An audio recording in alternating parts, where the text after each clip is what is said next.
Starting with the name of Allah, the most merciful. Assalamu alaikum, dear kids. I hope you all are fine at your home. Class 3, open your social study book, page number 18. Today our topic is light and shadow. Light travel in a straight line. Light जो है वो एक straight line में travel करती रहती है. कैसे light travel करती है इसके लिए आप देखें. एक फॉरेस्ट में आपने देखा होगा वीडियोस में, जब सनलाइट,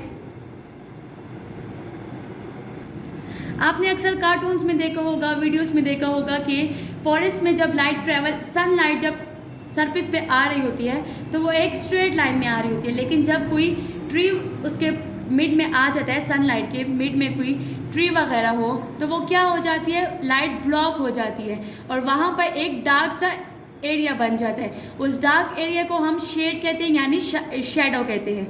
इसी तरह आपने एक एक्टिविटी करनी है घर में. इस light travel in straight line को समझने के लिए आपने एक बॉक्स लेना है.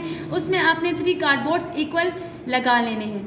आपने एक टॉर्च लेनी है और आपने क्या करना है, 2 कार्डबोर्ड्स में सेम ही आपने एक जैसी इक्वल होल करनी है, लेकिन थर्ड वन जो है उसमें थोड़े से ऊपर से होल कर देनी है.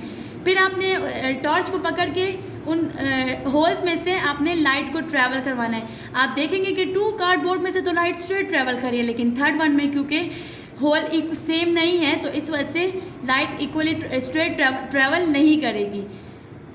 तो जब लाइट थर्ड वन जो है वो यहाँ पे ओपेक ऑब्जेक्ट है. ओपेक ऑब्जेक्ट वो ऑब्जेक्ट होता है जो कि लाइट को अलाउ नहीं करता कि वो उसमें से ट्रैवल करे. आपको फिर ये कॉन्सेप्ट समझ आ जाएगा. फिर आपने स्कूल जब आएंगे तो मुझे बताना है कि लाइट आपने ये एक्टिविटी करके क्या सीखा, लाइट ट्रैवल करती है स्ट्रेट लाइन में या नहीं करती. Next, when we place an object in the path of light. वही बात कि जब हम कोई ऑब्जेक्ट लाइट के रास्ते में रख देते हैं, it form shadow. Shade is actually a large shadow. Shadow क्या होती है इसकी डेफिनेशन मैं आपको बताती हूँ. Shadow is a dark shape on a surface that is made when something stand between a light and the surface. Shadow जो है वो एक डार्क शेप होती है जो कि सरफेस पे बन जाती है. कब? उस टाइम ये शेप बनती है जब लाइट और सरफेस के बिटवीन कोई चीज़ आ जाए. आप देख सकते हैं यहाँ पर, ये आपको 2 एग्जाम्पल्स में बता रहे हैं कि शेडो कैसे बनी. नेक्स्ट है size of shadow with the position of sun. The size of the shadow directly depends upon the position of sun. आपकी जो शेडो है उसके साइज जो है वो सन की पोजीशन पे डिपेंड करता है.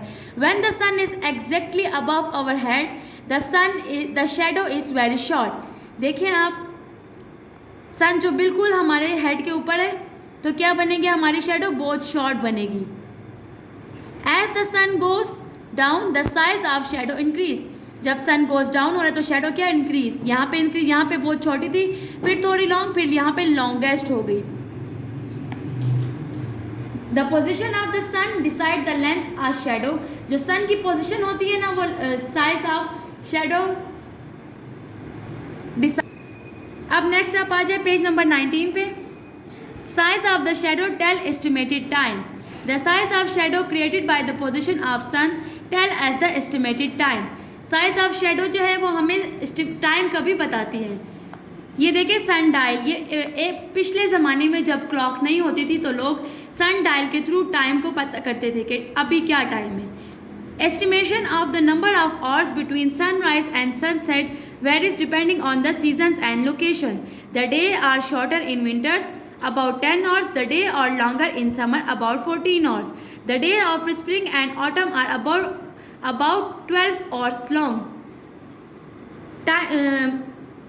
विंटर्स में आप सब जानते हैं कि डे शॉर्ट होते हैं और समर्स में जो है वो डेज लॉन्ग होते हैं. विंटर्स के जो डेज है उनके टाइमिंग जो है 10 आवर्स होती है और समर की जो है टाइमिंग 14 आवर्स. लेकिन स्प्रिंग और ऑटम्स में जो है 12 आवर्स लॉन्ग डेज होते हैं. Now come to page number 20. Fill in the blanks. The most important star in Milky Way galaxy is Sun. हम फर्स्ट लेक्चर में पढ़ चुके हैं कि Sun is the most important star in Milky Way galaxy. When the sun is high in the sky, the shadow are short. अभी हमने पढ़ा कि Sun जो है वो अगर स्काई में हाई होगा तो शेडो क्या होगी, शॉर्ट होगी. The size of the shadow directly upon the position of sun. अभी हमने ये पढ़ा था, इसलिए आपको ये सॉल्व करने में कोई मसला नहीं होगा. The size of the shadow created by the position of sun tell us the estimated time. The days of autumn is usually 12 hours long. I hope you will understand today lecture. Stay home, stay safe. Allah Hafiz.